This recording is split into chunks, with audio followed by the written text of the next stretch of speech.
Hey everyone, this is Stephen Yisel on the Yissel Missile production channel. We are here today to continue our deep dive into Ed Leedskalnin, and yeah, we're just gonna wait a little bit here to get going. I just have these photos that I'm gonna be putting up in the background, and yeah, it's gonna be a good show today. So I hope you're all doing well. I'm doing a lot better since last week. My voice, I couldn't do this last week, so it's just how it is. So we'll be covering chapters 4 and 5 today, and we're going to be jumping right in here. So, all right. So as you can see here, we have pictures from my visit in February of 2023. And just before we hop in, I'm going to get out of the screen share and show you the chapter 4. So we are now on Chapter 4, Florida City and a Monumental Move. And we will also be doing Chapter 5, At Home in Homestead. If this is your first time listening to this, I suggest you go back and find my other two deep dive streams into this book about this topic and get yourself caught up. But if you are already caught up, welcome back. And we are gonna get rolling.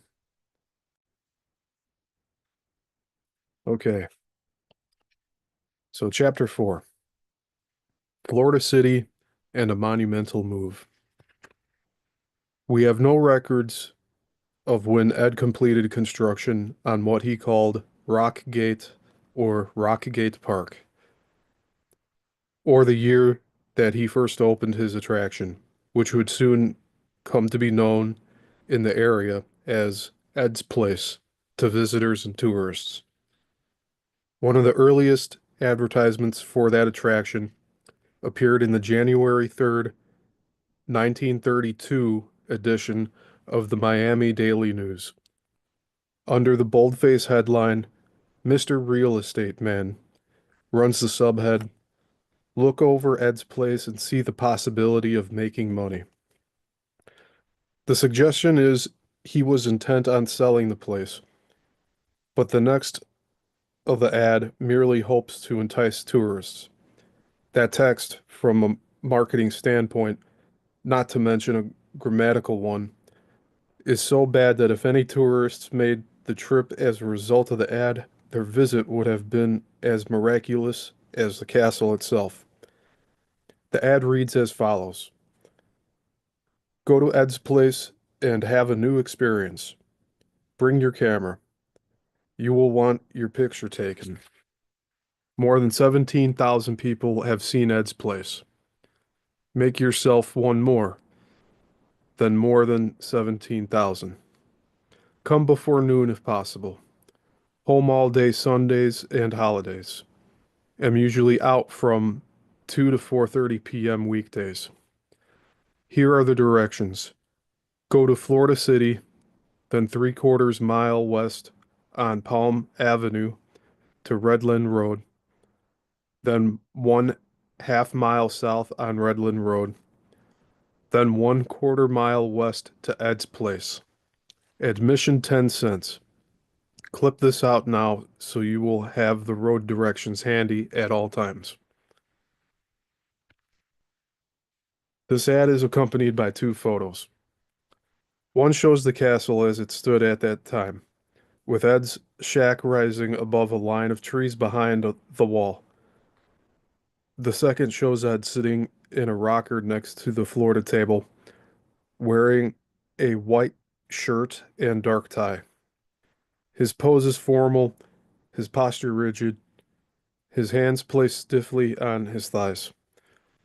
Where Ed came up with the more than 17,000 people number is a mystery. He certainly didn't have a turnstile.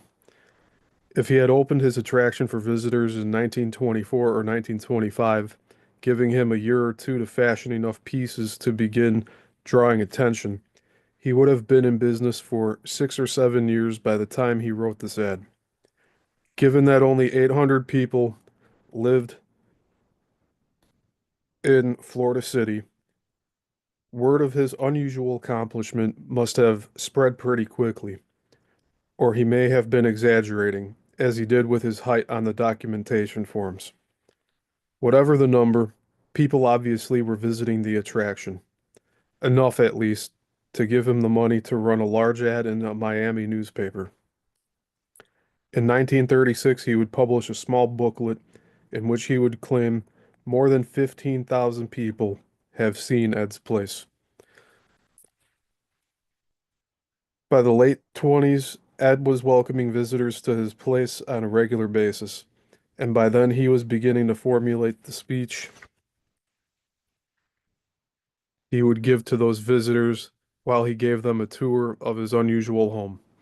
And at the center of that tour, from the very beginning, was a story about the girl he had left behind in Latvia, the girl who had left him at the altar, his sweet 16. That's all he ever talked about, says Charlotte Schmunk, who played at Ed's place as a child in the 1930s. Quote, he'd tell the story over and over, end quote. She remembers that he often would look off into the distance as he talked about his lost love. Quote, he didn't seem to be of this world, quote, she says. His mind was elsewhere. According to a number of local residents interviewed through the years, Ed would often look to the sky when speaking of her, as if picturing her in his mind. He told visitors that he was building the place to win back her love, a castle for his queen, who someday would return to him. Yet there are no records showing if Ed wrote letters or sent photos back to family and friends in Latvia, or if he ever tried to contact Agnes. There are those who doubt she really existed. Some speculate that Ed's lost love sprang entirely from his imagination, that she may, in fact, have been based on secret feelings he harbored for Lois Moser, the teenage daughter of Reuben and Frances Moser, who had nursed Ed back to health when he arrived in Florida City. Still others believe that Agnes did exist, but by the time he began building his monument to her, more than 10 years after the broken engagement, he had idealized her into a mythic creation that had little to do with the real person. Orval Irwin, who seems to have known Ed on a more personal level than the other local people of the time, offers his view. Quote, when anyone visited Ed, he enthusiastically went through the story of how and why he built the place for her. He always had so much enthusiasm that one would have thought that she was going to arrive at any moment. He talked about her for so many years that people wondered if she had really existed. I believe she did, because he couldn't have been inspired to design and build his tender love story in stone without her love in his heart. Personally, I doubt the real story of Ed and his Sweet 16 was ever known. End quote. Irwin is clearly right about the depth of Ed's feelings and the inspiration he drew from them. Whether those feelings were sparked by an actual person or one Ed created in his mind, however, remains an open question. So there's a few photos here in the book, and I will show you them now. So the first photo under the caption says, Louis Cloninger, one of Ed's many neighbors in Florida City, visits during the 1930s. So that was one of Ed's friends that visited.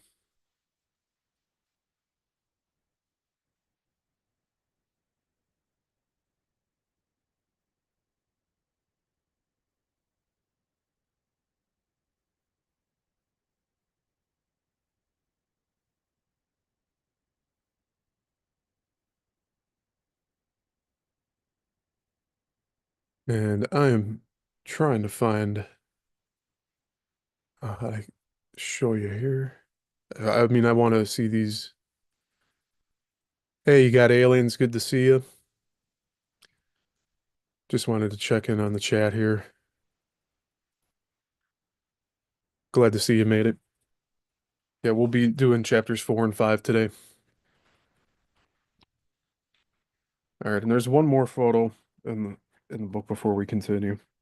And the caption says, "Visits to Ed's place were a popular Sunday outing. This one appears to have occurred in the early 1930s." And it's a two-page spread photo.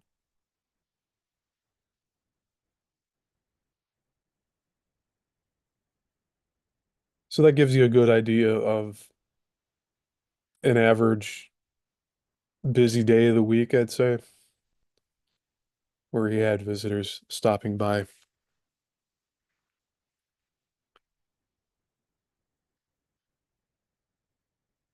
Thank you. Thank you, God aliens. Yes, dressed to impress, definitely. Got to stay sharp here.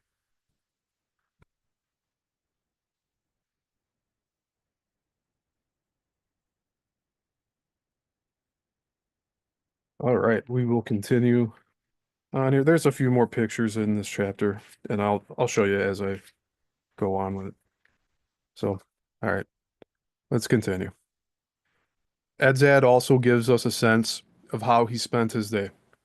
We already we know already that he worked at night. We now learn that he was usually out from 2 till 4:30 in the afternoon. Some speculate he used this time to sleep, having worked through the night. Others believe he used it to study. We question the wisdom of telling everyone in the greater Miami area when he would be gone, especially given that he was supplying them exact directions to his house.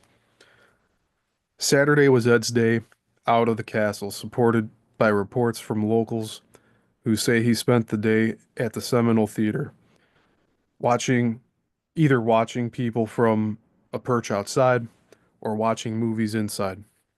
Orval Irwin recalls frequently seeing Ed at the theater during the late 1920s when movies were still silent. When the talkies arrived in the early 30s, Ed stopped going, saying that the dialogue confused him. Quote, "On Saturday afternoons, we would find Ed in the parking area out in front of the theater," Ir Irwin writes. Quote, "He would be dressed in his best clothes, dark pants, an elaborate white shirt, a dark bow tie, suspenders, a dark hat. He sat on his bicycle seat and wore a friendly smile." Irwin notes that Ed enjoyed watching people do their Saturday shopping. Though genial when people spoke to him, he mostly would sit and watch. Irwin also recalls that he and other young people in town sometimes would head to Ed's place to, quote, "have a wiener roast," end quote. They would call out to Ed and ask him if it was okay that they used his property. Quote, "The answer was always, 'It's okay. Come on.' He would come out to the fire and answer our questions about his work.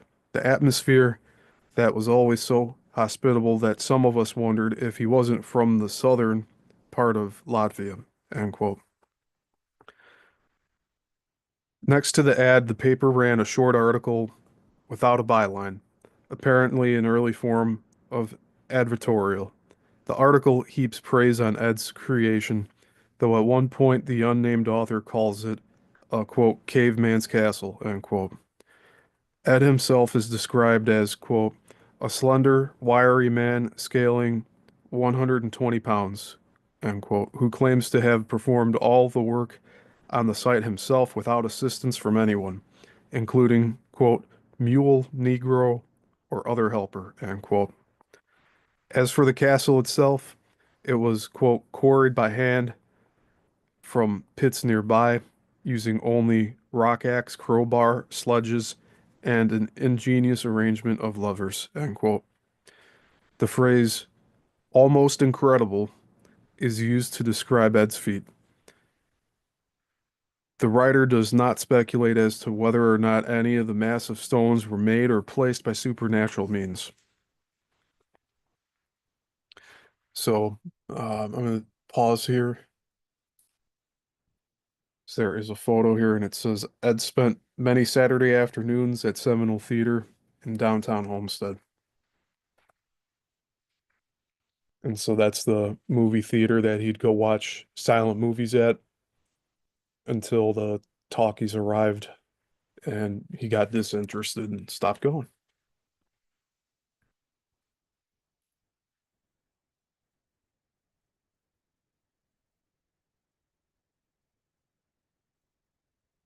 All right. So I'm gonna get another photo back up. In this photo we're looking at is the sundial calendar, and we'll be I'm sure this book is covering it later, so we'll be talking about that. But let's continue. The article also mentions a radio aerial stretched between the top 2 points of the structures Ed had built, the obelisk and the crescent moon. Ed had built his own radio by that time, the remains of which are on display at Coral Castle. Radio was still a relatively new technology in the late 1920s, but Ed's interest in science, as well as his ingenuity, already was apparent. For those who see deeper meanings in the castle and in Ed's work, claiming that the castle was some type of power station to communicate with UFOs, there's an eerie resonance to the writer's statement that, quote, the owner likes to comment jokingly that he gets his music from the heavens, unquote. By the date of the Miami paper's article advertisement, Ed had been in Florida City for nearly 10 years. He'd made friends with many of the people who lived there. They visited his place, even used it for social gatherings. He had become a familiar sight in town, pedaling his rickety bike, sitting and observing the shoppers in downtown Homestead outside the Seminole Theater. He shopped at Florida City stores for the few supplies he needed, sometimes trading the vegetables he grew for crackers, sardines, bread, and milk. But behind his friendly smile, he remained aloof and distant. He would take help from no one, not even a ride in a car. Other than his Saturday outing to town and occasional trips for necessities, he stayed in his castle, never going anywhere. Perhaps he continued to pine for his sweet 16. Perhaps he thought of home and of returning. Or perhaps he focused mostly on his plans for new sculptures in his park or on his experiments with radio and electricity. By early 1937, he had something else to focus on as well. Ed had decided it was time to move, and he was taking his massive rock gate with him.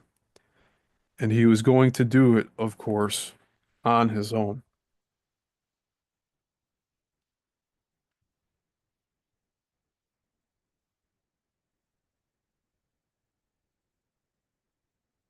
Like almost every aspect of Ed Leedskalnin's story, the rationale behind his move is a subject of debate.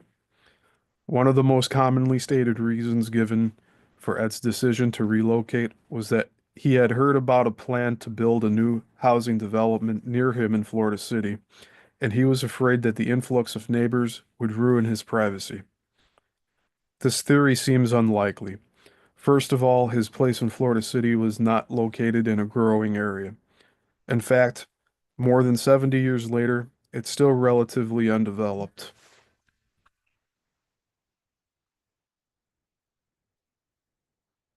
Given the Herculean task of moving so many tons of brittle rock, it seems doubtful Ed would have simply moved because he heard a rumor about a residential development.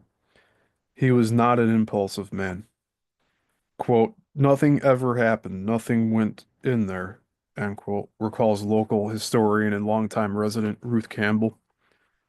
Quote, there was nothing around. He was out there by himself, end quote. Campbell went on to give what she felt a more likely reason for Ed's decision. Quote, he just eventually figured out that it wasn't going to be a tourist attraction down there in Florida City, end quote. In 1939, in a 1939 newspaper article, Ed gave the same answer. He wanted to locate his attraction where tourists could more easily find it. That summer, the Redland District News published a piece about his move titled, quote, Ed is doing a colossal job of moving, but he wants no help, thank you, end quote.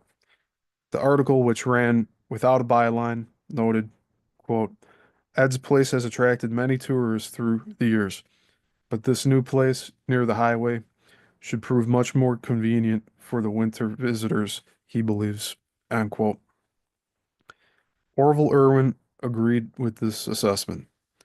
Quote, of course we would understand or could understand why he moved, for that was the main road for traffic from Miami to Key West, end quote. The new property, 10 acres, as opposed to his original two, was right on US 1, the Dixie Highway, the main road on which tourists traveled while heading to the Everglades and the Keys. Ed may have been a recluse, but he wanted people to see his work and to pay for the privilege. As roads improved and the Great Depression slowly began to wane, vacationers were beginning to come down the highway in greater numbers. The Florida City Homestead area was becoming less remote. We know that Ed, for a number of years, had been buying newspaper advertisements to tempt tourists to visit his attraction. The move was intended to increase his share of that tourist business, or not. Another theory frequently given about why he moved focuses on coral rock, suggesting that Ed had quarried all he could at Florida City.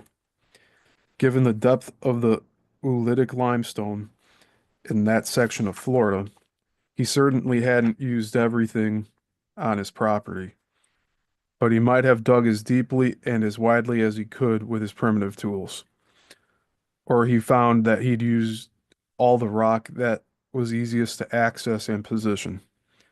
Perhaps people suggest he had dug as deeply as he could to allow the rocks to be unearthed without breaking. And there is another reason sometimes given for the move: fear. The story goes that one night in Florida City, Ed was robbed by a group of young thugs seeking a large sum of money they'd heard was hidden somewhere in the castle. In an article published in 1972 in the Miami Herald, William Jinks wrote, quote, one day he'd finished the tours, or when he'd finished the tours, he'd noticed several young men loitering around the entrance to his place. Thinking that something might be amiss, he walked over to them.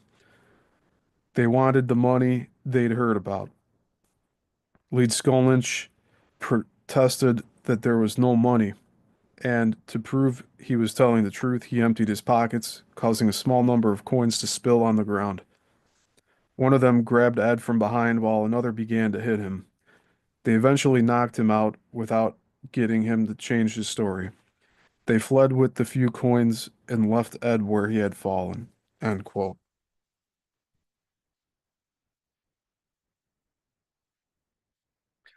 The article features some of the most evocative writing ever published about Ed Leedskalnin, but the writer unfortunately offers no sources for his richly dramatic story, details of which do not appear with such specificity in order in other publication.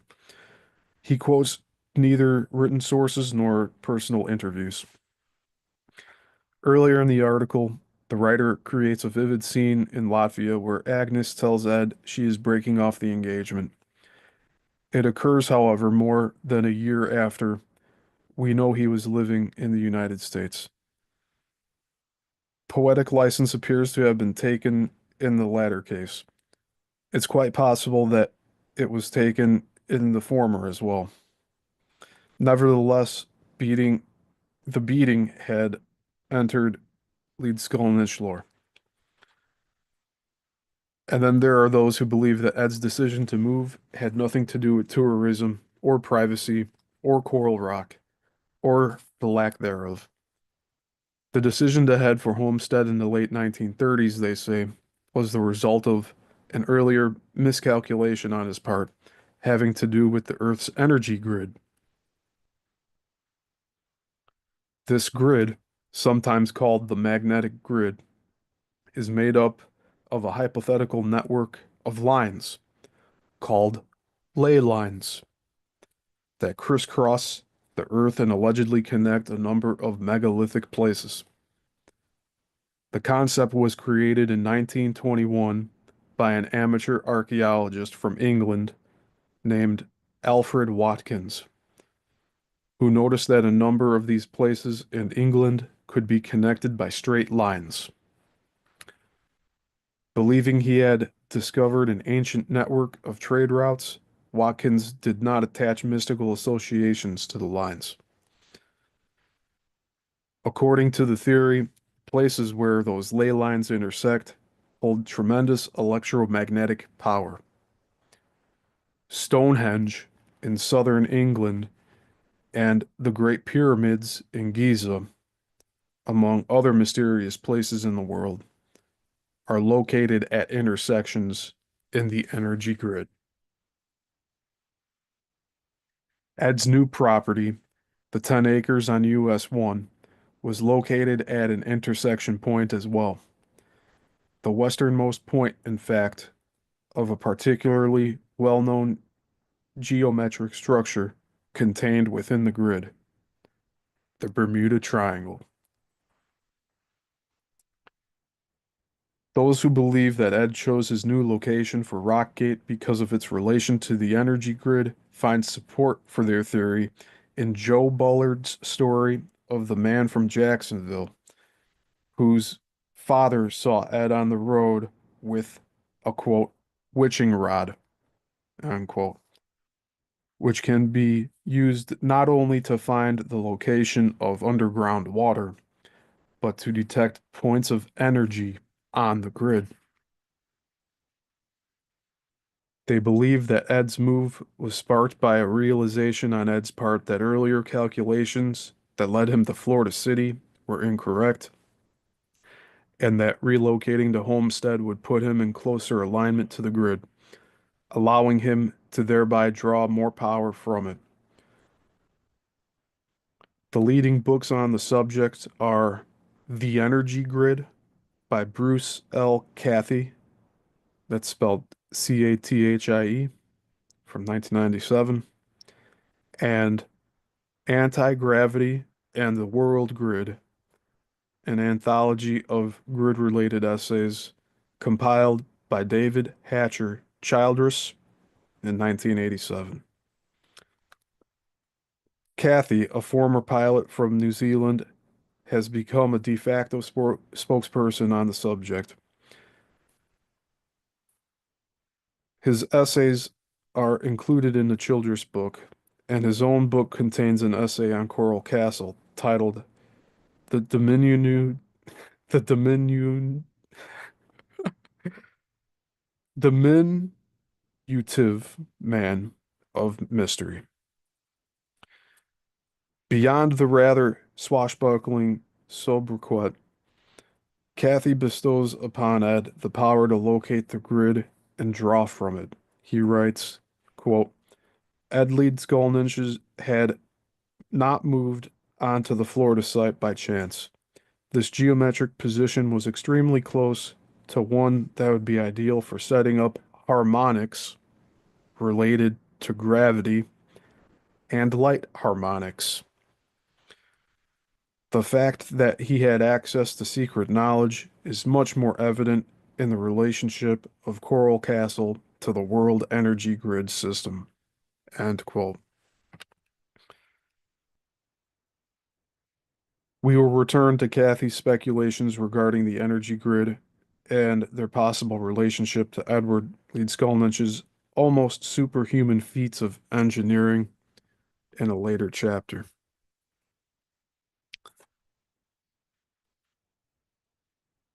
So I'm going to pause here for A moment.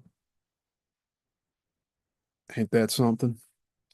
I'm going to link these books in the description once this stream is over, because I think it's important for you guys to know about that. And yeah, so I'll write that down later and I will show you. And we also have a photo here. So I guess I'll read the photo first. A tour guide in the 1950s moves a 9-ton rock gate with one finger. Theorists point to the gate as proof that Ed drew from the energy grid in building his castle.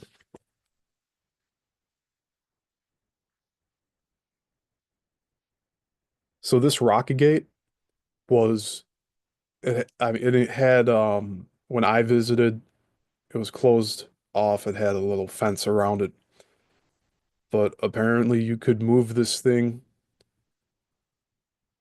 and it pivoted like it was nothing, just one push of a finger and it would move like one of those spinning doors.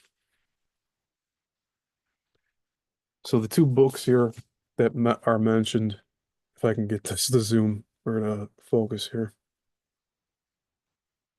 We got The Energy Grid by Bruce L. Cathie from 1997 and Anti-Gravity and the World Grid, an anthology of grid-related essays compiled by David Hatcher Childress in 1987. So I think those two books are going to be important for us going forward. And I will definitely be looking into those and trying to get copies for myself.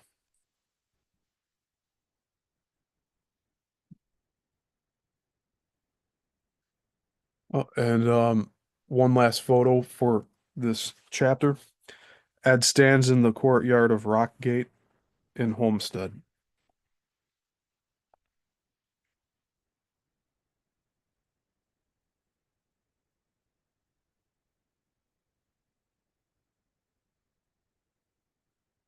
So there he is just standing. And I think this is the photo that they made the cardboard cutout of, the one that was in the gift shop where you saw me in the first video here.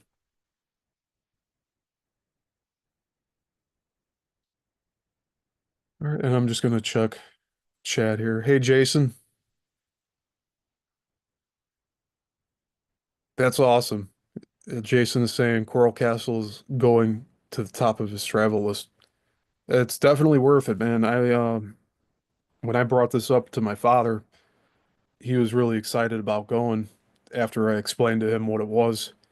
And I came across all of this with research into I think it was Michael Tellinger and his study of rock circles in Africa. And he started going into levitation theory and other megalithic structure feats. And Coral Castle was one of the topics that came up. And I had looked into it a bit in the past, but uh, nearly 2 years ago now is the first time I went to go and visit the place. Yeah, yeah, he was a little guy. Let me get my photo up here because I'm 5'9", and they had a 1-to-1 scale cardboard cutout of him in the front office area. So just let me get this queued up. All right.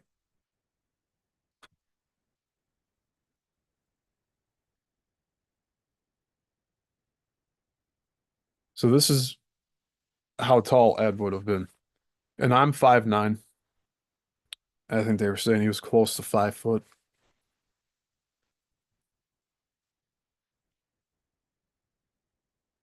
Yeah, that's more of me standing straight there.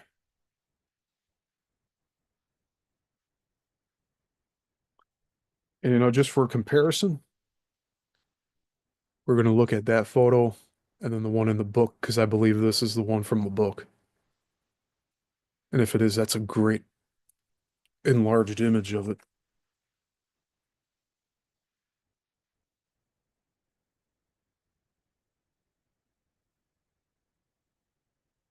Yeah, it looks like that should be him. And then the EDL there, his initials. I really thought I saw a photo of it here.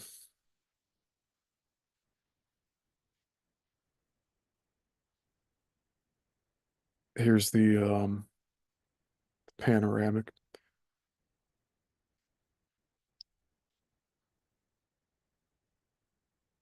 Yeah, yeah, it is impressive him being as little in stature as he was. All right, so we're done with chapter 4, and we will be doing chapter 5 right now.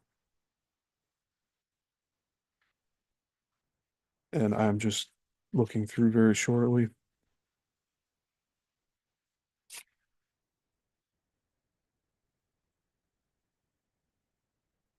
Okay. Yeah, this is a little bit longer of a chapter, but we will get started here just in a moment at home in Homestead. And we'll be discovering more of the mystical aspects of the story as we get closer toward the end here. And I do have other smaller pamphlets that are like companions to this book. I know one was originally published by Ed, and it's a reproduction, the version that I have. So we'll be checking those items out that are not as lengthy as this book, but I think it'll be good supplemental reading to it. So, all right, let's continue. And give me a moment here. I'll get my pictures back up. Or we'll just do a more wide shot of the area. Okay. Chapter 5, At Home in Homestead. Ed purchased his new property, 10 acres of land located in an area just north of Homestead called Modello, on April 28th, 1937. He paid $10 for it. I'm not sure how much that would be in today's money, accounting for inflation. The land that had come on the market as a result of the bankruptcy of its owner, J.W. Boone. Ed found out about the situation and bought the property as soon as it became available. The very next day, in fact, which suggests he had been contemplating the move for some time. Moving from one house to another is a considerable task for anyone, but talking when you're taking the house with you and it weighs nearly 1,000 tons, the task is considerably more difficult. For the average person, it would be nearly impossible. But for Edward Leedskalnin, who had cured himself of a supposedly incurable disease, who routinely set enormous monolithic rocks on end, it was just another challenge to overcome. In his book, Mr. Cant is Dead, Orval Irwin recalls talking to Ed about how huge a job he was undertaking. Quote, when asked, he smiled and said, it'll take a long time, but I'll do it. End quote. Time didn't mean much to him. It was an objective that really counted, or it was the objective that really counted. End quote. That and taking charge of the move himself. Just as he had done while building the castle, he worked on the move in solitude, mostly at night. The article in the Redland District News cited earlier suggests his insistence on working alone was related to the castle's appeal. Quote, he wants to tell them that this is not going to be one of those tourist places where the folks get fooled, unquote. Others are convinced it had more to do with Ed's desire to conceal his secrets. He could not, however, complete the task entirely on his own. He needed a vehicle of some sort to transport the pieces of Rockgate Park to north to Modelo, and his bicycle wasn't going to be up to the task. Yeah, yeah, I agree with that one. Orval Irwin's book spends several chapters discussing the move, beginning with his own role in the process. Irwin writes that in 1937, when he was 14 years old, he had an old flatbed pickup truck, and Ed asked him to help haul some tools to the new property, agreeing to pay him $1 for each trip. They made two such journeys, filling Irwin's truck with Ed's primitive homemade tools, along with his various pulleys and winches.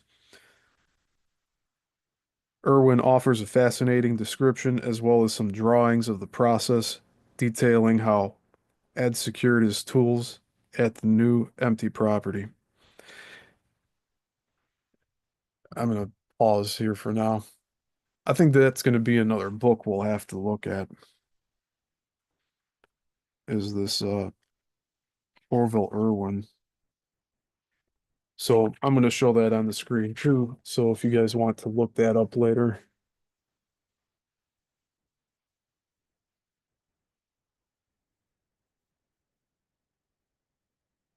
Yeah, this has a real tough time focusing, but it's called Mr. Kant is Dead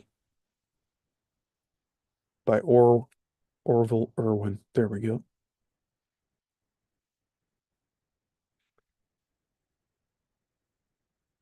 I should be able to find it as well as all you should be able to find it. But yeah, we'll see about looking at that one too as part of this series. All right, and we're going to continue.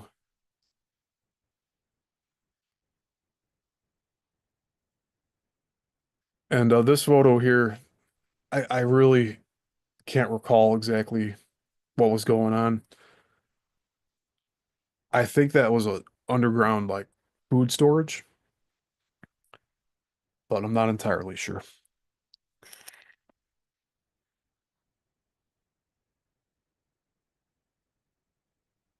All right, and we're going to continue. He could not, however, complete the task entirely on his own. He needed a vehicle of some sort to transport the pieces of Rockgate Park north to Modelo, and his bicycle wasn't going to be up to the task. Orville Irwin's book spends several chapters discussing the move. Okay. Yeah, we read through that. They made two such journeys, filling Irwin's truck with Ed's primitive homemade tools, along with his various pulleys and winches. Irwin offers a fascinating description as well as some drawings of the process detailing how Ed secured his tools at the new empty property. Quote, his tool house was a trench about 6 feet deep, 8 feet long, and 2 feet wide.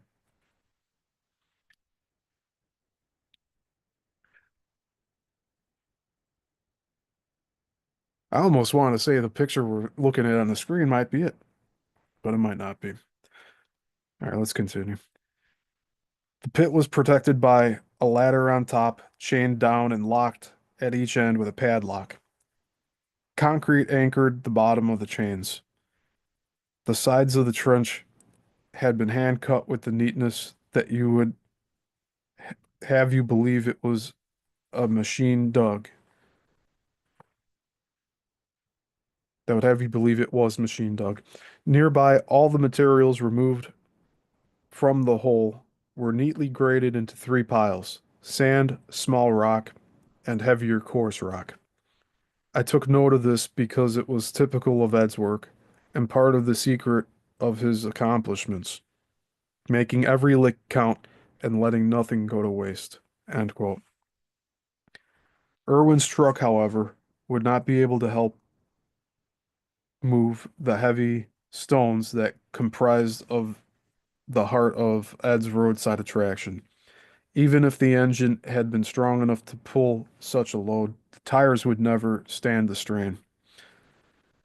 Ed determined that what he was what was needed was a vehicle with solid tires rather than inflated ones. He found what he was looking for in a tractor owned by a local farmer named Bob Biggers.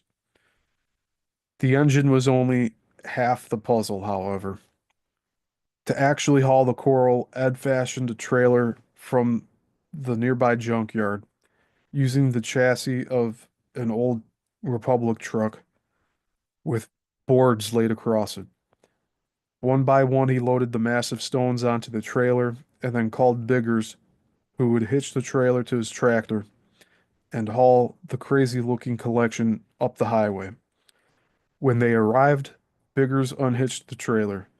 Ed would then unload the multi-ton pieces all by himself, telling Biggers he would be in touch when he was ready to have the empty trailer hauled back to Florida City. Irwin states that Ed took, quote, 2 or 3 weeks, end quote, to load and unload, but Biggers recalls it taking less time. And there's another photo here. The caption is Chrome Avenue in Homestead, the town's main street, where residents watched as Ed hauled his huge stones to his new property. So it would basically be like a main road, and people would see all these giant pieces of the property being brought over to the new location. That's kind of cool. Here, I'm gonna check the chat real quick. All right.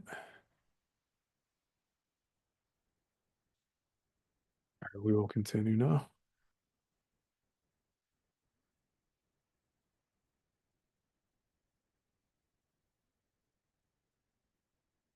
Well, I'd unhitch the truck and he'd say, like if it was a Friday, come back Tuesday and I'll be ready. And I'd go back Tuesday and sure enough, there it was already. He always knew exactly when he'd be finished. End quote. The mystery of this process is obvious. How did Ed load and unload these pieces all by himself and then place them one by one to create his new castle? Theorists can point to his ability as a stonemason to try to explain his ability to raise the huge stones. But getting them on and off a trailer and then moving them into position, Irwin's description of Ed's tool shines some light on the subject.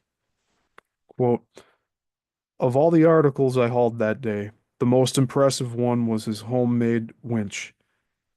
He had found a pine tree with a 6-inch diameter trunk and a long outstretching root growing out from it. He cut this tree about 3 feet above the top of the trunk, then dug up the stump along with the root and mounted it horizontally on a heavy, long frame. The stump could then be revolved by the handle, which was the long 3 foot outstretched root. It was operated by a bolt through a small piece of pipe, both placed through the root end. This pipe turned around on the bolt and served as the handle. The homemade rig gave him a tremendous power to wind cable using the stump as a winding drum. With this, he pulled those huge rocks on his rollers. It was his most powerful piece of early earth moving equipment. End quote. It's possible Ed had seen this type of equipment, whether homemade or jerry-rigged, used by loggers in the forests of Oregon and Washington to move the giant spruce, fir, and pine trees. It's also possible the winch may have been his own invention, another piece of equipment attesting to his resourcefulness and engineering genius. So I'm going to pause here because there is another photo, and the caption says, Ed worked tirelessly to build the tower and the walls at his new place.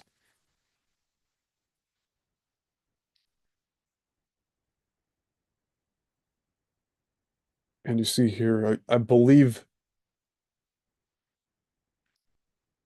this is the winch, but I can't be 100% certain on that. And I think that's the entire structure. It has to be because this is level one, this is level two, and I will go back into my photos here and show comparison.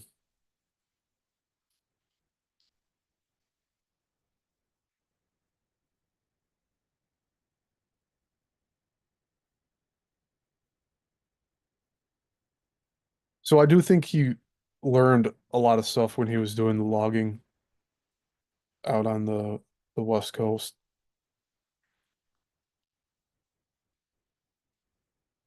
Okay, here's I'm gonna show you comparisons here. We got this photo,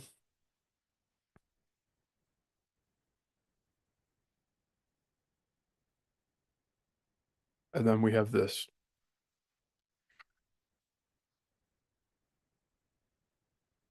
And there are like all the points on it are the same at the top up here. It seems like this window is in the same spot, and he eventually carved this portion out after building. So that's an interesting thing to note. Now I'll show the photo one more time. Because this also apparently was his living quarters up here. So he has the window there, and then the door that we just saw was made out of that section there. At least that's the perspective I see it at, because it looks like it's about the same spot. That matches up pretty well. Okay.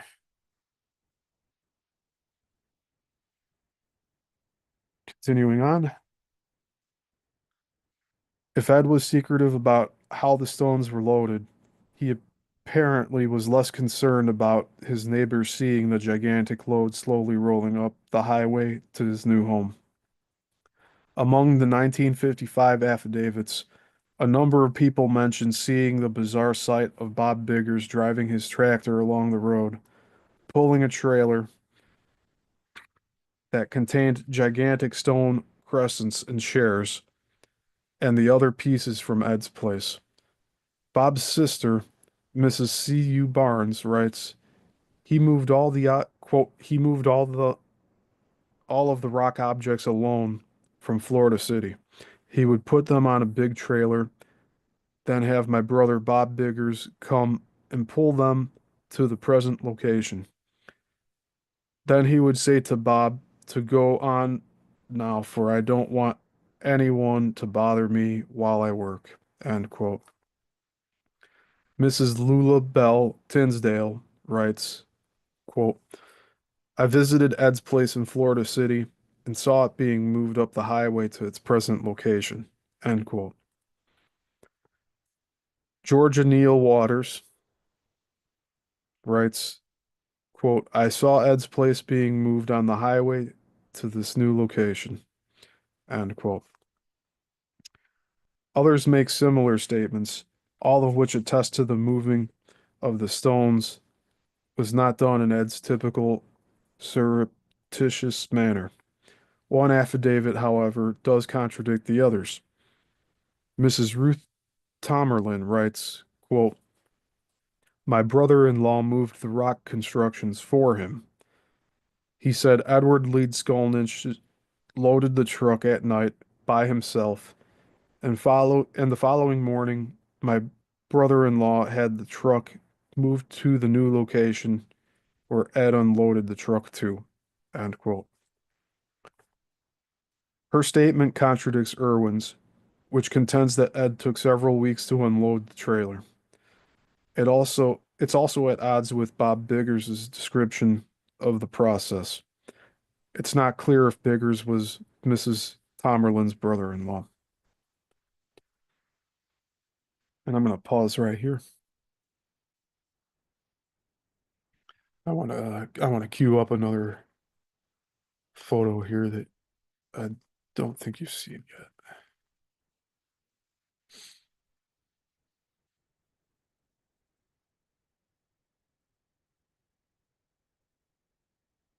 Well, actually, I'll take my time on this with the photos. I don't want to go through all of them in just one show, so that's why I've been showing here and there.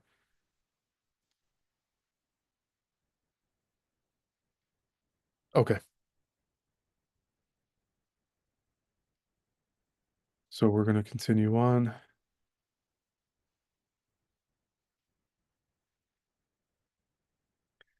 A few other names have been mentioned when the locals discuss the move. Frances Boyson recalls that her father-in-law, Casper Williams, helped Ed. Several people may have pitched in along the way, though no one saw the stones being loaded or unloaded, taken down or put back up. That part of the work Ed insisted on doing alone, and doing it when no one could watch him. He began the move in late spring or early summer 1937. He finished it sometime in 1939. He did not sell the Florida City property until he was finished, and he began setting up the stones at his new place even before all of them had been removed from the old. When the monumental task was finished, near the bottom of the towering obelisk he had constructed and then moved, Ed carved a series of dates into the stone. Sometime in the early 1940s, he dressed up in a dark suit and had a photo of himself taken in front of the obelisk. The picture, in the picture, he is pointing to those dates, which remain visible to this day with obvious pride. They read as follows: Made 1928, moved 1939, born 1887, Latvia, Ed L. He was in his 50s by that time, and he was starting to slow down, though he would create a number of new pieces for his attraction, and though he had set though he had yet to build the massive walls that would eventually surround his compound and the two-story tower he would live in, Ed considered himself finished with his Rockgate Park. He was also finished with Agnes Scuffs.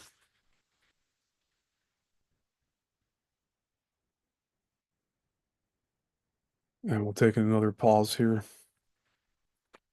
I I need something to drink. This does get me a little parched.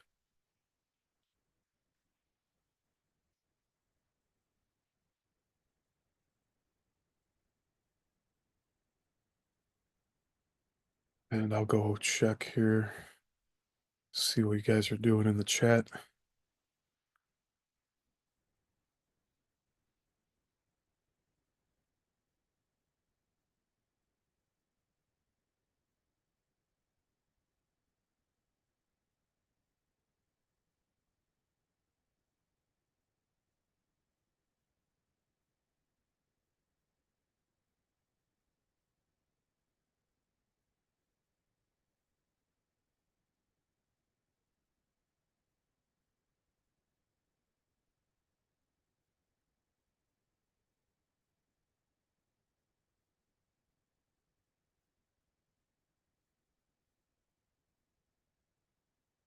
I'm just updating the stream right now.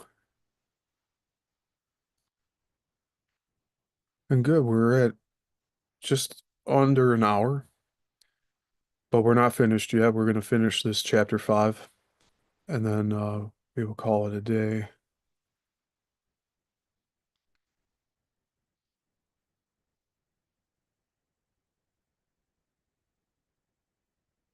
All right.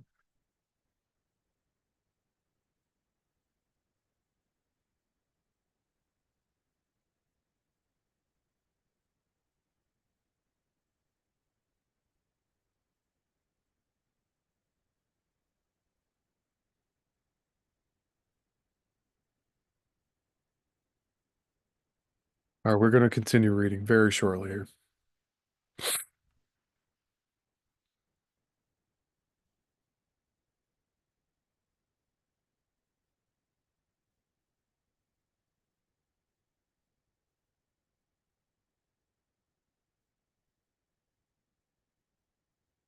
Okay.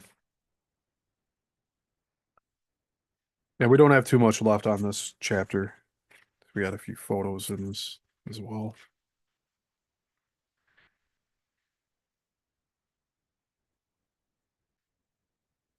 The move may have played a part symbolically in Ed's decision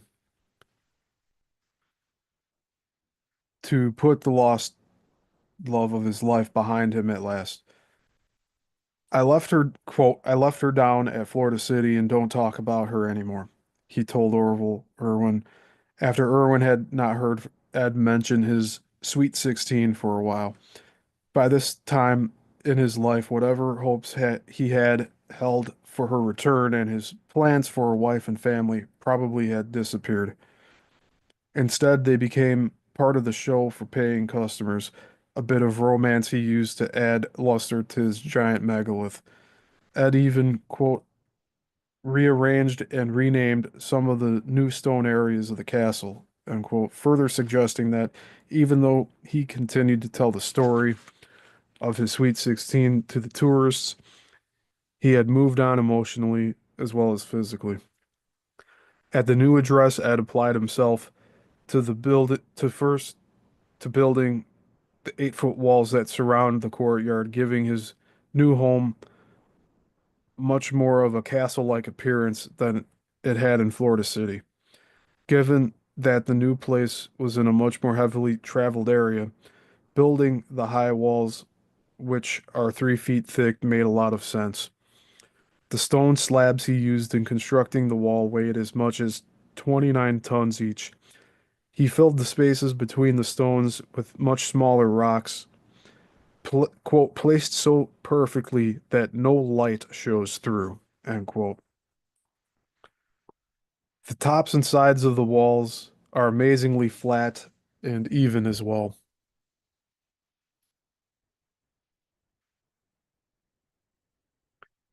Given the jagged and brittle nature of coral rock and the primitive nature of Ed's tools, the precision of the walls is stunning. They stand tightly side by side, their tops so even the casual viewer could be forgiven for assuming they'd been shaped by a machine. Again, the question arises as to how Ed was able to move these giant stones and set them into place so precisely. He added a number of new pieces to Rockgate Park as well, including a barbecue area and, well, his Polaris telescope and sundial. So let me see if we can get back to those photos.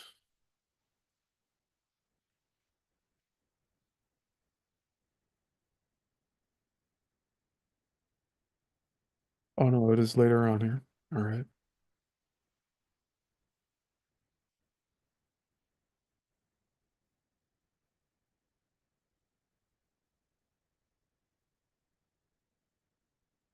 That's those are the sundials.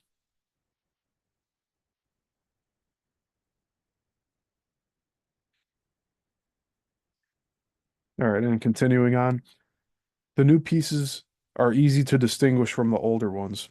The Homestead coral Ed was working with now was of a slightly different color and texture than what he'd quarried at Florida City. A slightly darker gray, more jagged and pitted, as opposed to the smooth, almost white stone he previously excavated. Many of the Homestead pieces also are more sophisticated in design. Comparing the Florida City obelisk, for example, to the new Polaris telescope, it is clear that Ed had honed his craft. The lines on the telescope are straight, narrowing a bit toward the top, while the obelisk has an oddly unbalanced shape. The placement of the new pieces was also very precise. The huge gates he constructed moved with an easy touch and were uncannily balanced, a clear step up from the rocking chairs he had fashioned in Florida City. So that's a lot of great information we just got there. So I believe they're saying this obelisk was from the original property in Florida City,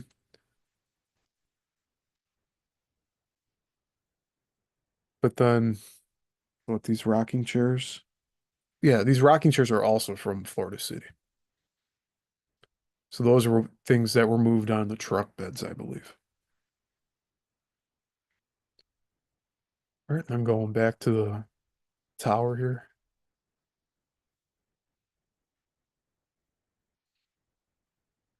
The two-story tower that became his living quarters was also a tremendous improvement on the pine shack he had lived in at Florida City. He did, however, move the shack to the new property, locating it behind the castle, just outside the east wall. It is no longer there. He worked too on his presentation to the tourists.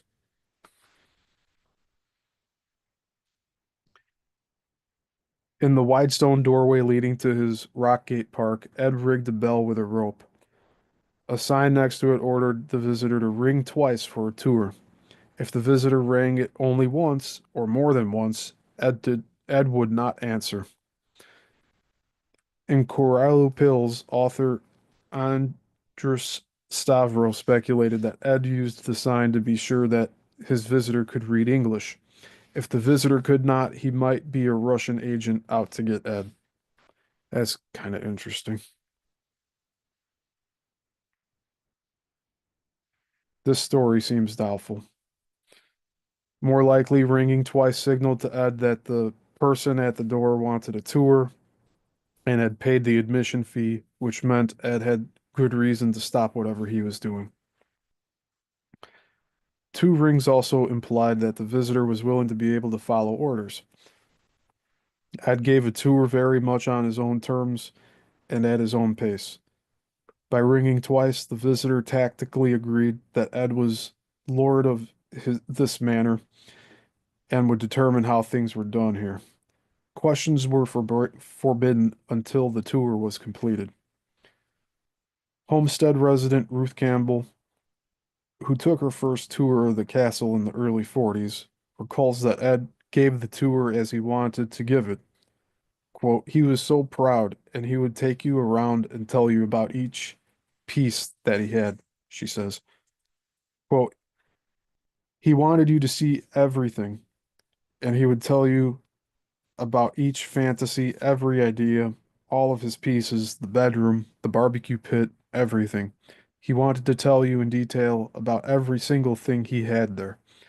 And you didn't go ahead of him either, or he would brush you off for sure.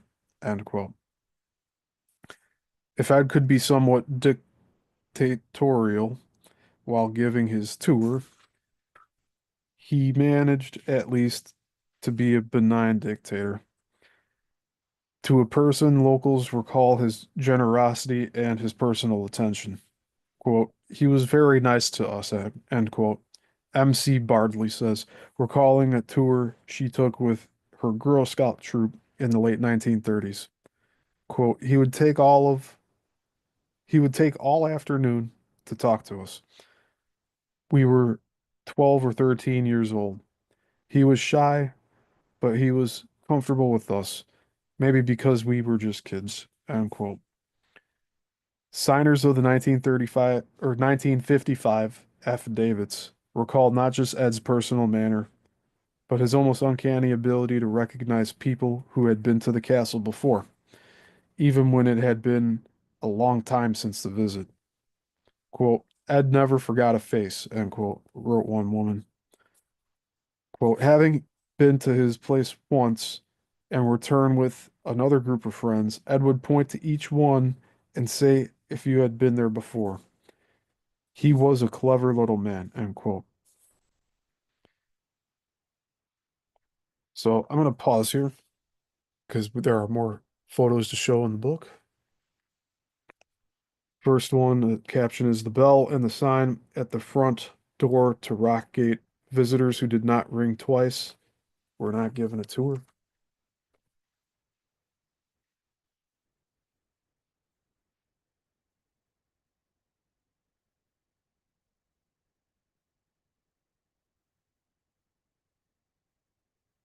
It's fairly easy instructions, and it looks like this bottom picture is enlarged of what's right here. And the second photo, caption says, children love to visit Rockgate, and the child, like Ed, seemed to be more comfortable with them than their parents.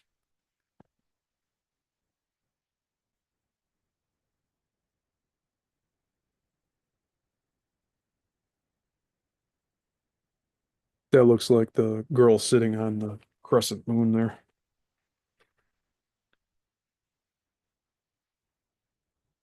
All right.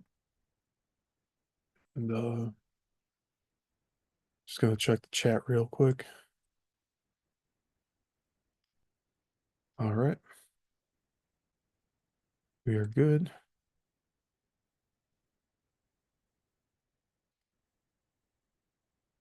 Thanks again for being here. I know most of you be watching this after the stream, but that's totally fine.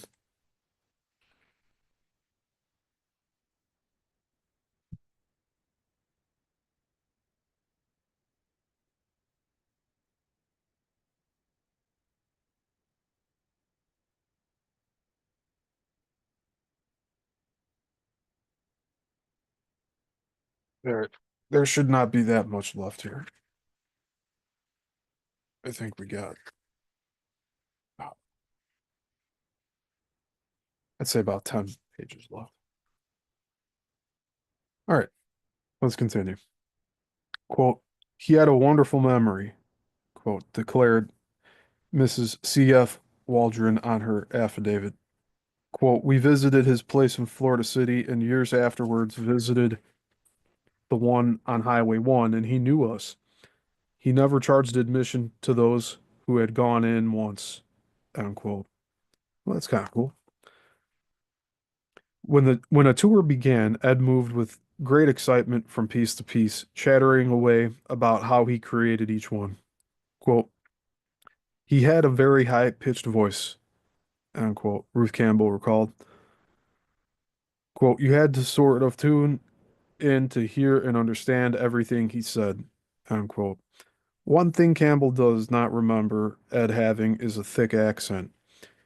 He had a slight accent, which had been softened by having lived in America for so many years. After the bombing of Pearl Harbor on December 7th, 1941, America began mobilizing for war. Part of that effort involved creating Homestead Army Airfield, a military base that opened on September 16th, 1942. It is now called Homestead Joint Air Reserve Base. Initially used as a transport station for flights to the African Theater of Action, it quickly became one of the most important flight training facilities in the country. It was also used to house prisoners of war. The war seems to have served as an impetus for Ed, after 30 years of living in America, to apply for U.S. citizenship. He may have feared that, as a citizen of a foreign country, he could be arrested, sent to an internment camp, or even deported.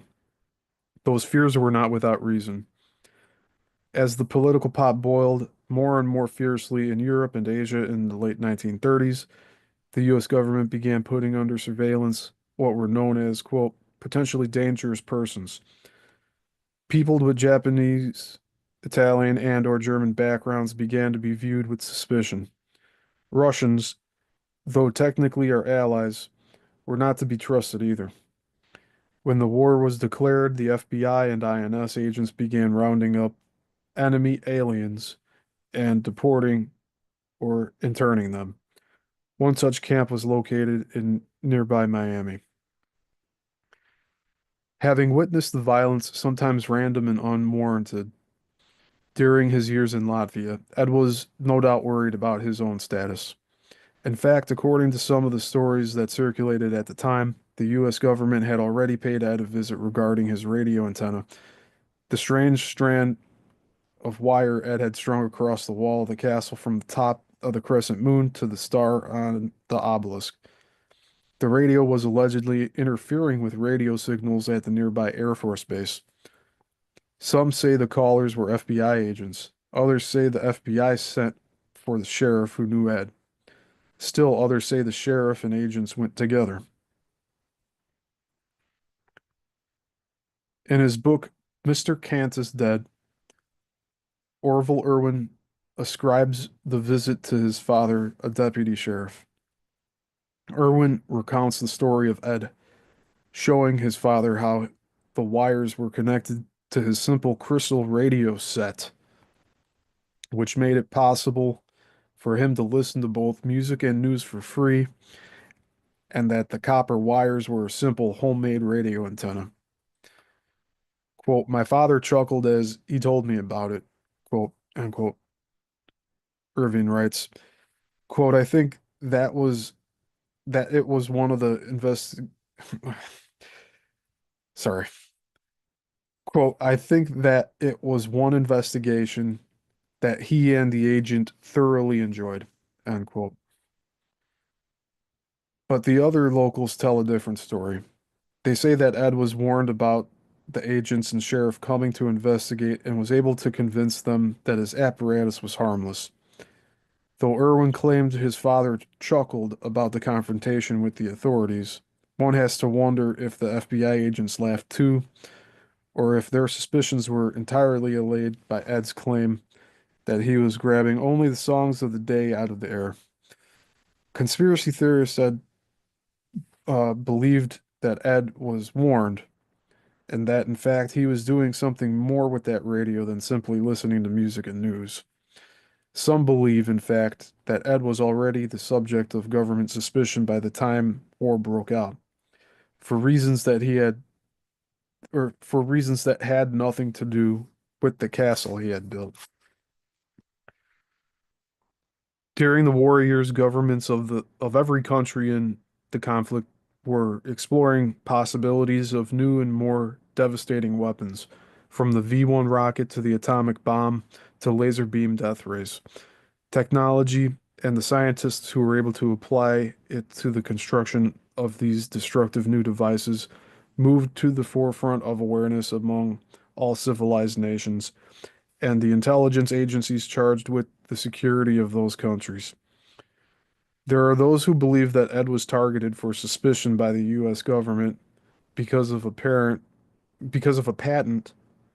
he had applied for in the 1930s.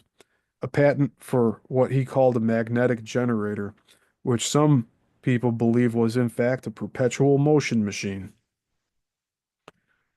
The US Patent Office has no record of applications dating back to that time frame.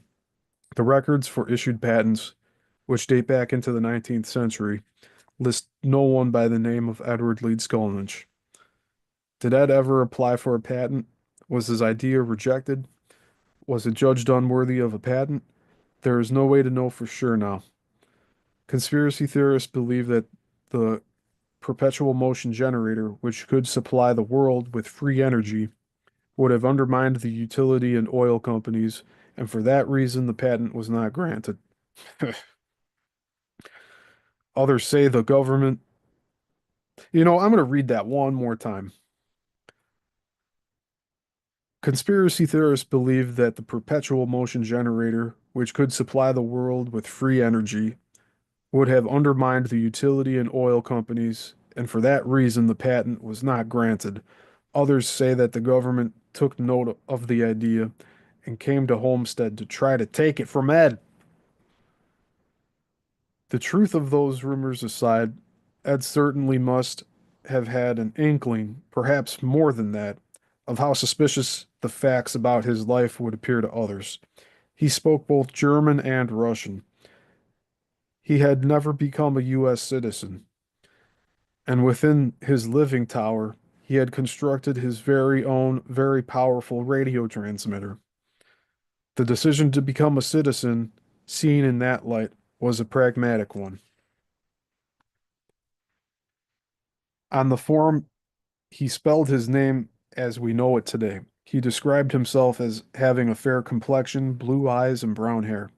His weight he declared as 120 pounds. He was now, according to the form, at least 5 foot 7 inches tall, which that's not true, as you can tell with my photo I have. His naturalization papers were officially awarded on May 17th, 1944. He carved the numbers from those papers on the doorway to his second floor living area shortly after he received them. 7129, the petition number on the certificate of naturalization, and 6105195, the certificate number itself. Visitors to the castle can still see these numbers, very small and now faint, cut into the rock doorway. His reasons for carving them, as always, are a subject of debate. And before we continue on, there is another photo here. The caption says, "A gaunt-looking Ed stands next to the Homestead winch he used to help move his giant stones."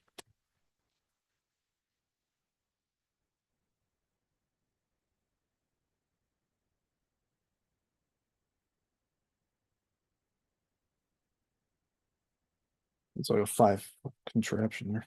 Probably five. That was actually 5'7". It has to be, just based off the height of it, because it looks like it would be about as tall as me without that little part on the top there.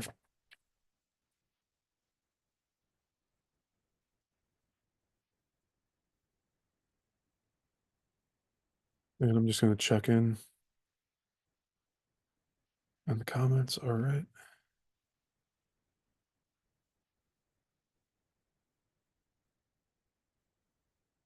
So we're going to continue this chapter 5. The simplest answer appeals to some. Ed etched the numbers associated with his new citizenship in his home as an act of patriotism, an act of pride and faith in his new country. Others feel he feared further questioning by the government or perhaps arrest, even deportment. Ed wanted the number close at hand and in full view in case he or those who sent to apprehend him had need of them. Other explanations are more exotic. A rumor circulated that the numbers appeared as part of a message left by Ed announcing, quote, "The secret to the universe is 71296105105," unquote. Even though the first part of that message, "The secret to the universe is," does not appear anywhere in Ed's living quarters. Another rumor is then made Another rumor then made the rounds stating that Ed told someone on his deathbed that the numbers revealed the secret to the universe. This version, too, has no evidence to support it. There is no record of anyone visiting Ed in the weeks before his death. A website called code144.com attracted attention in the paranormal community when it posted a mathematically complex formula using those numbers, alleging they contained the secret to the universe. The site's director was not dissuaded from believing the formula significant even after he learned that the number was taken from Ed's naturalization certificate. On the site, he stated, quote, "It appears as though Edward Leedskalnin was able to have some influence over the numbers he was issued, allowing him to integrate the numbers as another multifactored clue at Coral Castle. Many people will prefer at this point to believe that there is no other meaning to these numbers, and that is understandable, though I would strongly encourage readers not to underestimate the greatness of the forces at work." End quote. Given the passion and, in some cases, the erudition with which the proponents of what is called, quote, ultra science, unquote, state their beliefs. Our goal is not to undermine or ridicule, but in this case, the ultra scientists clearly seem to be off base. In the years after the war, Ed added no new pieces to the castle. Instead, he focused on his experiments with electricity, which he discussed in detail in a booklet entitled Magnetic Current. We don't know where Ed learned about the subject, though the 1955 affidavits offer a clue. Shopkeeper Howard B. Johnson declared, quote, I have sold Ed at various times scientific magazines and on numerous occasions talked with him about his work. He variably would ride his bicycle into Homestead each afternoon. End quote. There's another photo here. Caption says the cover of Magnetic Current, a booklet Ed published himself that contains his mystifying theories on electromagnetism. I believe this is one of those that were reprinted that I do have in my collection. So hopefully we will be looking at that as well after we're finished with this book.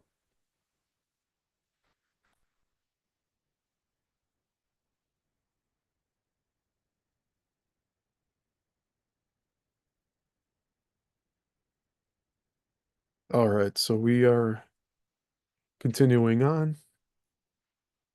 Let me get a photo back up here. That's a great shot. So that's so what you're seeing here is supposed to line up to stars in the night sky.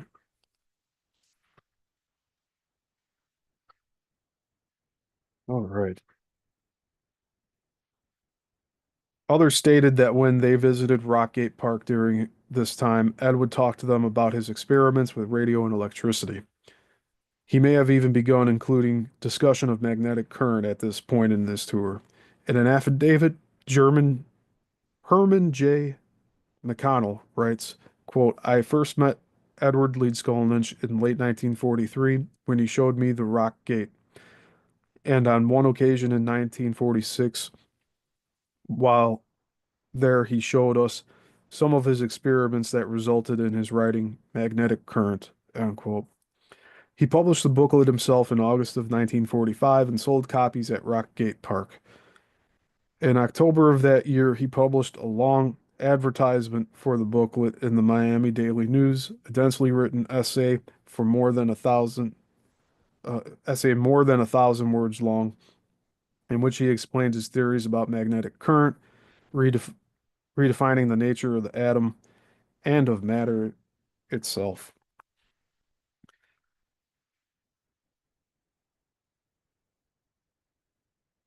In the booklet, Ed blasts scholars and scientists, calling them, quote, the men with the long hair, unquote. He dismisses prevailing theories of physics and most other natural sciences, from botany to biology. His theories replace the atom, specifically electrons, with magnets. He writes that the magnet north and south poles, quote, are the building blocks of nature's perpetual transformation of matter, and they are so small they can pass through everything, unquote. This allowed him to redefine both the law of gravity and the nature of electricity. He saw the former as a force created by magnetic energy concentrated at the Earth's core. Pull of the magnetic force on the magnets that fill everything accounts for what we know as gravity. In the ad, he also referred to, quote, the perpetual motion holder, which I made, unquote, the device mentioned earlier, as a potential reason for the government targeting Ed and his work.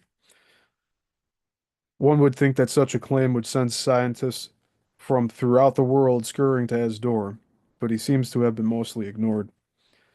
Mainstream scientists scoff at Ed's work, which has never been accepted as legitimate. Some see this as at least partially due to his inability to articulate his thoughts. Lacking a background in physics and mathematics, he was unable to express in a meaningful way the discoveries he made in his experiments. It is also possible that in publishing the booklet, Ed was trying once more to affirm his own genius. People who visited the castle always mentioned the pride he took in his work. Having finished that work, he sought a new way of awing his neighbors, the tourists, and the world. He would be the next Einstein, the next Tesla, a world famous scientist, the person who discovered the nature of all things. His rejection of nearly every accepted tenet with the discipline suggests that he was looking for ways to prove everyone wrong, to make a breakthrough like Einstein's theory of relativity, to show that he was smarter than the rest of the world. How many copies of the booklet he sold at $1 each is not recorded. So very briefly here, I want to see if that's actually what I got.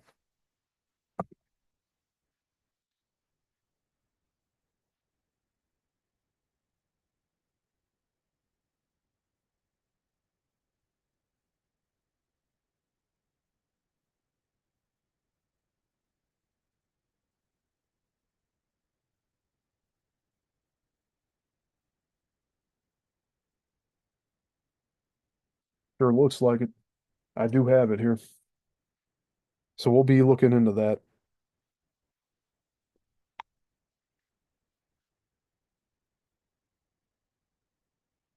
Just very briefly here. I also have this material that we will be able to go over, but you can see I have not opened it yet. But that little corner there tells me that it's in here. But we'll be looking at all this after the book.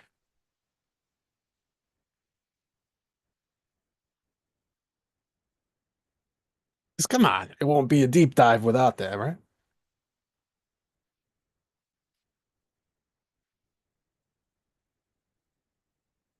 All right, we're going to continue finishing this chapter.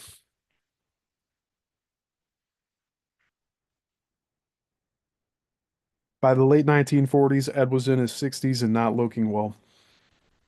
Photos from the period show he had lost weight, becoming very thin. Though his face remains firm and stoic, his cheekbones protrude, and his body looks emaciated.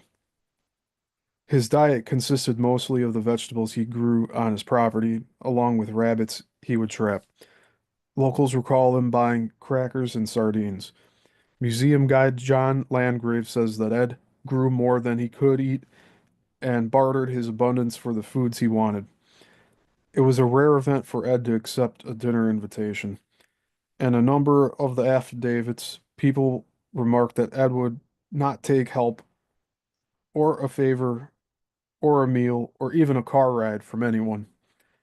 Annie Bigger's Couch writes, quote, I have known Ed since 1938 personally, but he would never accept invitations for dinners as he preferred his own simple diet, end quote. In his final years, Ed's refusals began to soften. Longtime Homestead resident Frances Boyson recalls eating Thanksgiving dinner with Ed in 1949 and 1950 at the home of Casper Williams, the grandfather of both her daughters-in-law. She doesn't recall much about Ed, saying that he seemed very ordinary and also very shy. Quote, the family would talk, but he didn't talk, she says. Quote, he would sit there and eat. If you asked him a question, he would answer, but otherwise he was quiet, end quote. Boyson had moved with her family to the area in 1948 when she was 23 years old. She did not visit the castle and had no interest in it at the time, focusing instead on socializing with people her own age. She does not know if Ed had been to Casper's house before that first Thanksgiving. And before we move on here, there's another photo.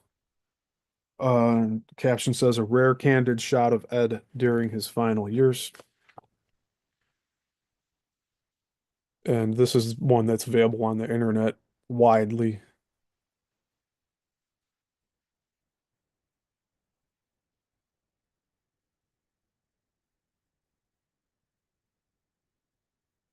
So yeah, we've seen this one before.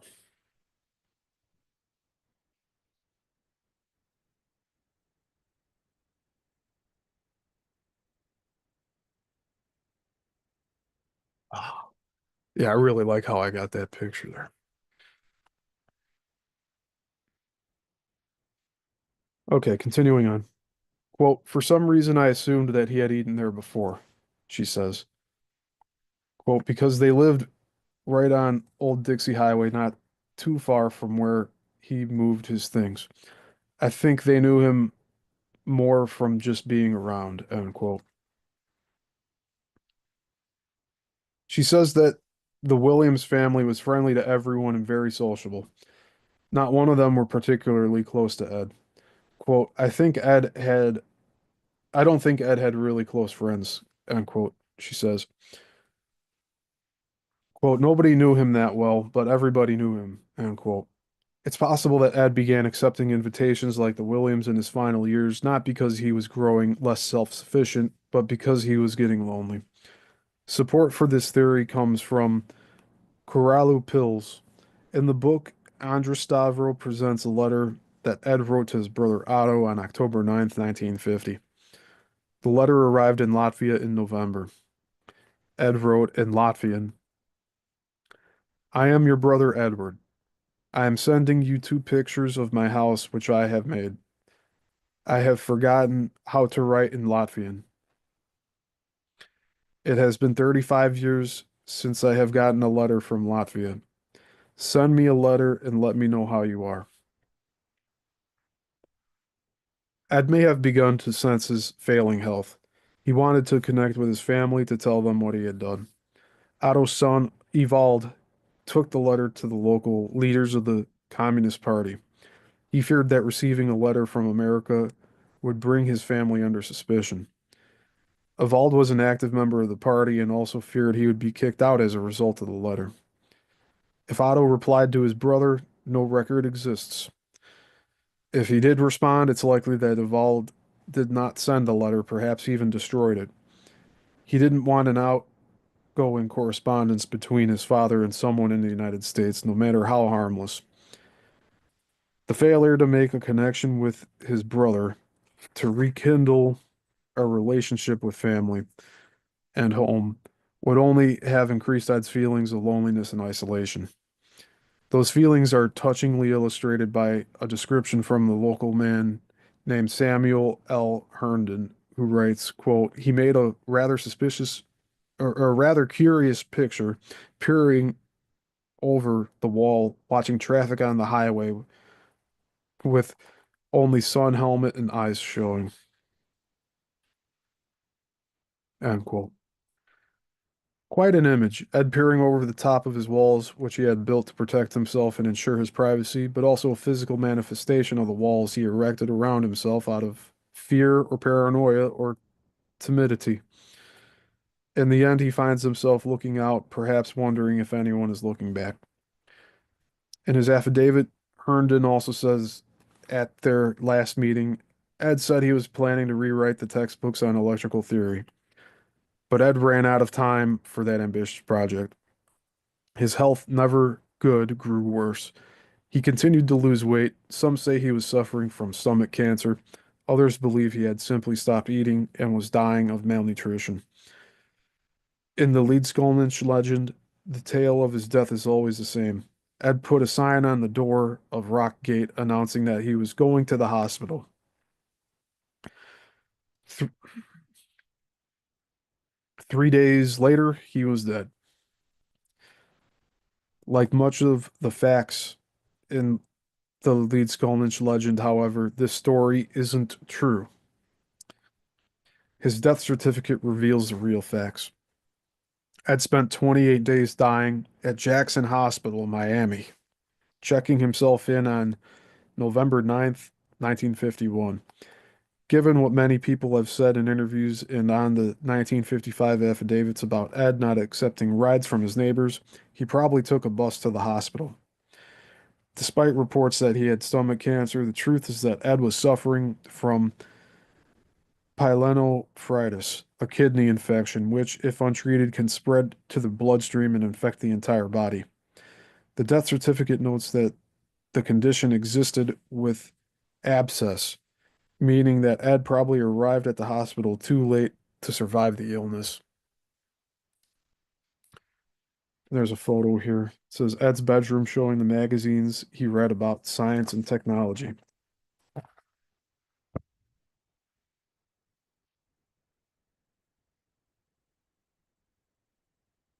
You can see he has them kind of pinned to the wall there.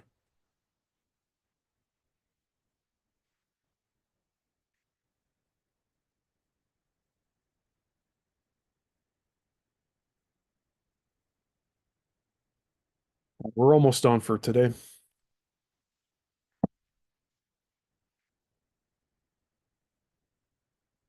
Continuing on, the certificate also notes that the condition was complicated by a cerebral hemorrhage. Ed had suffered a stroke, perhaps before he left the castle, perhaps at the hospital. The final cause of death is noted as uremia, failure of the kidneys as a result of the infection and abscess. On Friday, December 7th, 1951, at 2:50 in the morning, Ed Leedskalnin died at the age of 64. He had been gone long enough that surely people in Homestead must have noticed his absence, though he spent so much time alone, perhaps they didn't pay much attention. Ironically, a small piece about him appeared in the Homestead Leader Enterprise on the day he died.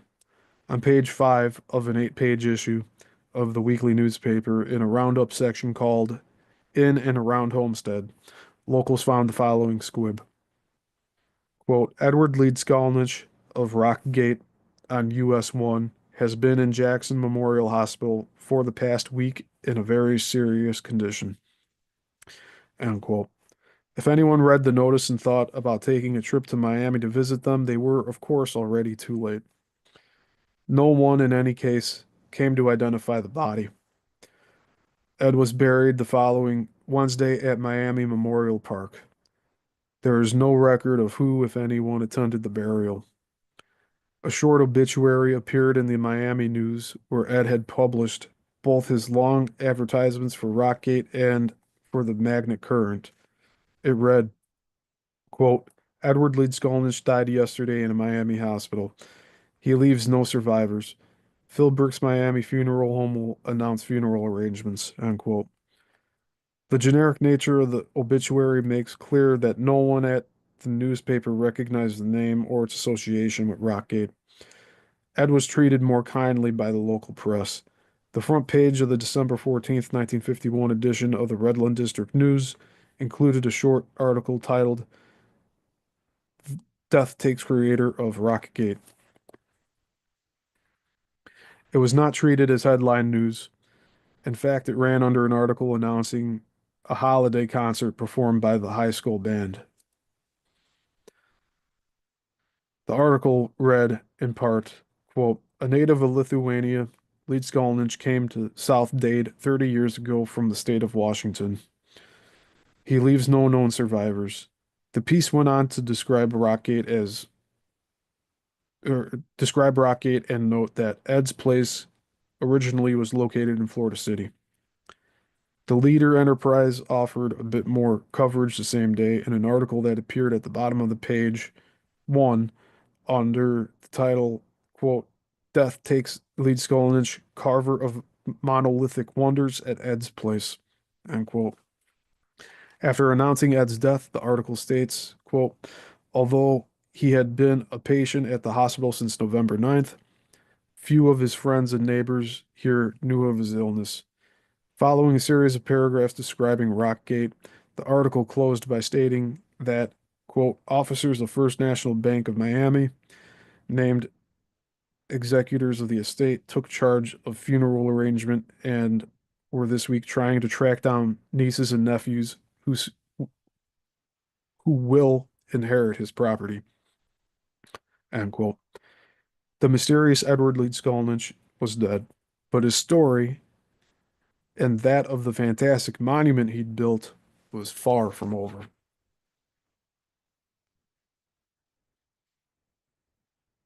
That's chapter 5. So there are two more photos on these last pages. First photo A postcard from Rockgate, one of Ed's final marketing efforts.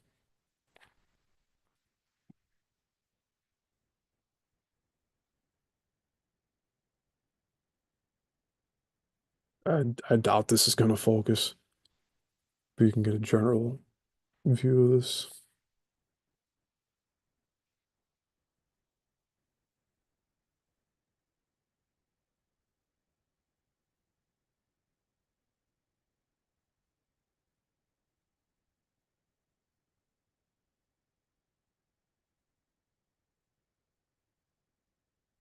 There.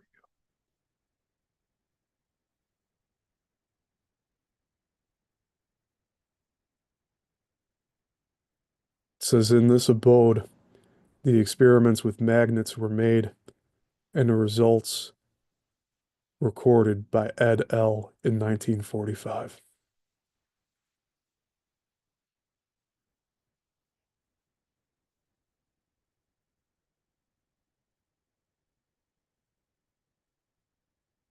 And then we have one more photo, and the caption says Ed's death certificate.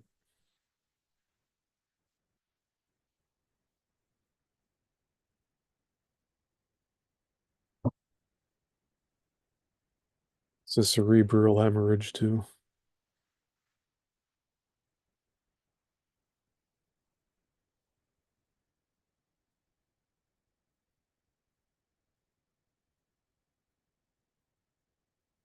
Just if you want to pause it, I'm showing you here.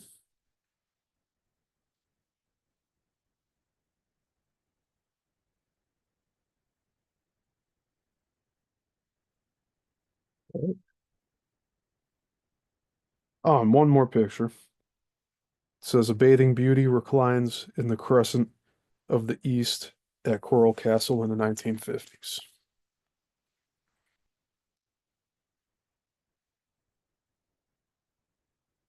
So it's a girl in a swimsuit just chilling there. All right. So that is it for today. Chapter 5 was a little longer than I anticipated, but we got that done.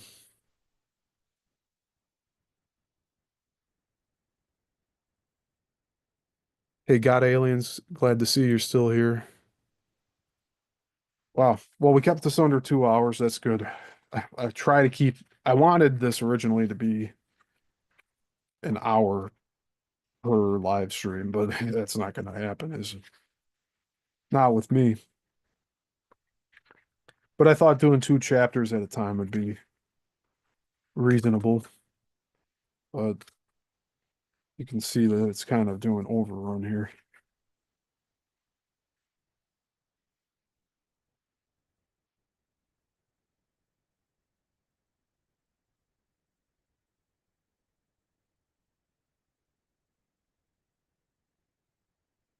Wow, so these are some long chapters coming up.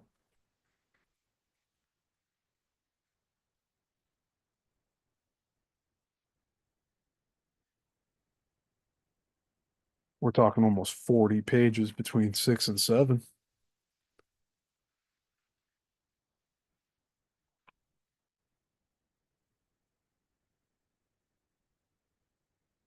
But based on some of these pictures, there's a few full spread photos here that kind of mix up for it being too lengthy. I hope you all are enjoying the way and the rate that I'm reading everything at. But yeah, so we'll plan on chapters 6 and 7 from this book. Again, it's called Coral Castle by Rusty McClure and Jack Heffron.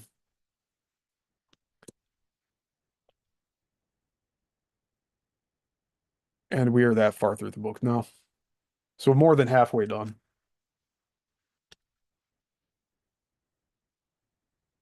So chapters 6 and 7 for next week. And if I could start this a little earlier in the afternoon next week, Tuesday, that would be ideal.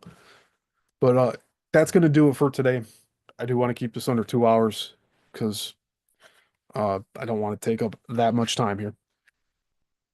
So thank you again for stopping by and watching the live. I know a lot of you will appreciate it after the fact, and that's totally fine. Um, but yeah, stop back here next Tuesday. This Saturday, we may be doing another Madness Hour, and that will be with Jeremy. And you'll probably also see me on Beyond the Box this week as, I guess you could say a co-host, right? So make sure to just keep your eyes open for that stuff, but definitely be here next Tuesday, and we will be picking up from where we just left off here. I hope you all are doing well, and until the next one, class dismissed.